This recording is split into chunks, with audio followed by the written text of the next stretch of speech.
Welcome to This Explainer. Today, we're unpacking the core elements of one of the most famous stories ever told. We're talking about a thrilling 400-year-old supernatural murder mystery. It's got literally everything: royalty, betrayal, a daring young prince, and the secret so massive it could tear an entire kingdom completely apart. Okay, let's dive into this. I want you to seriously think about it for a second. What would you do if a literal ghost appeared to you in the dead of night and whispered a terrible, world-shattering secret into your ear? I mean, would you even believe it? Would you run away terrified, or would you try to actually solve the mystery? I want you to put yourself right into the detective's shoes today, because that is exactly the impossible situation our main hero, Prince Hamlet, found himself in. Let's look at how this unbelievable story unfolds. Section 1. A royal ghost story. Something is wrong in Denmark. So, the story kicks off with young Prince Hamlet. He's absolutely heartbroken after his father, the king, dies suddenly and mysteriously. But, his grieving process is cut suspiciously short. This brilliantly illustrates just how fast things moved. Day 1, the king dies. By week 2, Hamlet's uncle, Claudius, has swooped right in to become the new king. And by month 2, Claudius has already married Hamlet's mother, Queen Gertrude. It's a wildly rapid, highly suspicious chain of events, and Hamlet knows in his gut that something just isn't right. Then, on one super dark night, the whole game changes.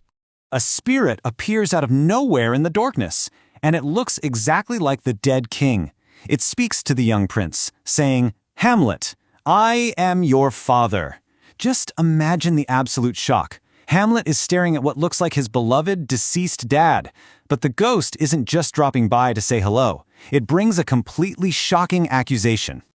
The ghost drops an absolute bombshell, declaring, "I didn't die naturally. Your uncle Claudius poisoned me and stole my throne." Hamlet is, as you'd expect, completely frozen in disbelief. Is this ghost actually telling the truth about a royal assassination? Or is this just some twisted, evil trick designed to make Hamlet do something terrible? He realizes pretty quickly he can't just act on the word of a ghost. He needs rock-solid proof. Section 2. Hamlet's clever trap.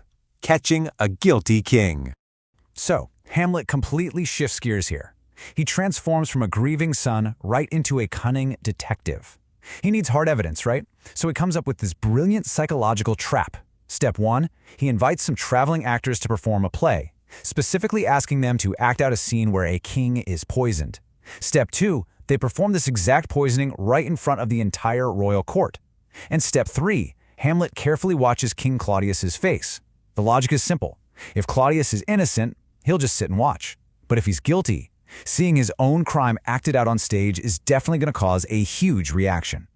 And the trap works perfectly. The absolute second the poisoning scene happens on stage, Claudius completely panics. He leaps up, looking completely terrified, and shouts, "Stop this play!" Then he just rushes away from the stage. For Hamlet, this is it. This is the absolute proof he was looking for. The ghost was right all along. His own uncle is a murderer. Section 3. The tragic final duel. Things go terribly wrong. Now, you'd think having the truth would mean things finally work out, right? Well, actually, Hamlet becomes completely consumed by his own anger. He starts making terrible, fatal mistakes, and the fallout is just immense. Because of his erratic behavior, innocent people actually get hurt. Lifelong friendships are completely broken. A deep, heavy sadness and total chaos spread throughout the entire kingdom of Denmark. And right in the middle of this mess, Hamlet finds himself facing a really dangerous new enemy, a young nobleman named Laertes who is basically out for his own revenge against Hamlet. The whole thing culminates in this deadly, high-stakes sword fight between Hamlet and Laertes. But King Claudius, who is still desperate to hold on to his stolen crown, secretly plans to cheat. He literally brings poison into the duel, hiding it on a sword tip and in a drinking cup. During this chaotic, absolutely frantic fight, the terrible truth finally comes out in front of everyone.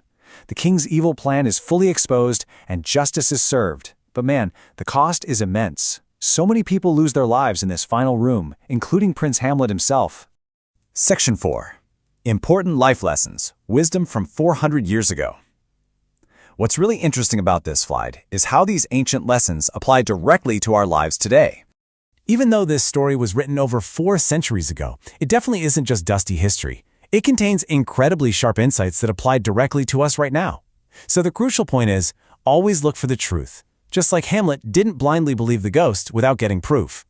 Second, think really carefully before you make big decisions, because Hamlet's rush of pure emotion totally led to disaster. Third, anger and revenge almost always create way bigger problems than you started with. And finally, honesty is always stronger than lies. The truth, no matter how deeply it's buried, always comes out in the end. Section 5. Secret Symbols Decoded. Finding the Hidden Meaning. Brilliant writers love to hide deeper meanings inside their stories using objects to represent these huge universal ideas. Take the ghost. It isn't just a spooky monster. It represents the undeniable demand for truth and justice that literally haunts us until it's resolved. Then you have the play. That symbolizes the active search for truth, using art to hold a mirror up to reality. The poison is the ultimate symbol for betrayal and hidden danger that just corrupts everything from the inside out. And finally, the skull. It's a pretty stark reminder that whether you are a king or a peasant, we're all completely equal in the end. These are the kinds of symbols that elevate a simple story into an absolute masterpiece. So, as we wrap up this explainer, I want to leave you with a final thought. Was Hamlet just a tragic story about a sad prince, or was it a much deeper lesson about truth, choices, and massive consequences? Most importantly, what would you have done if you were in Hamlet's shoes? Would you have sought revenge, or would you have found another way? Let me know your thoughts down in the comments. Keep seeking the truth, and thank you so much for exploring this with us today.